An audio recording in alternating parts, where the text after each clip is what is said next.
Yigitlarimiz o'ziga ayol emas, farzandi uchun onani tanlashi kerak. Birinchi tarbiya onani tanlashdan boshlanadi. Onalarni bilimli bo'lishi qanchalar muhim. Birinchi o'rinda turadi.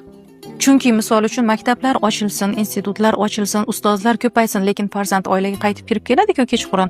Ona o'sha joyda keyin buni teskarisi bo'ladigan bo'lsa, O'g'il bolani o'qitish, o'g'il bolani o'qitish.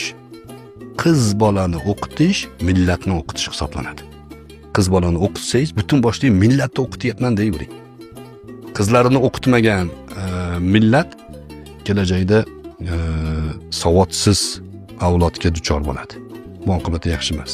Chunki ayol kishi tarbiyani 80% qo'lida. Imom Buxoriy ona tarbiya qilgan. Imom Molik ona tarbiya qilgan. Sho'ba ibn Hajjoj ona tarbiya qilgan.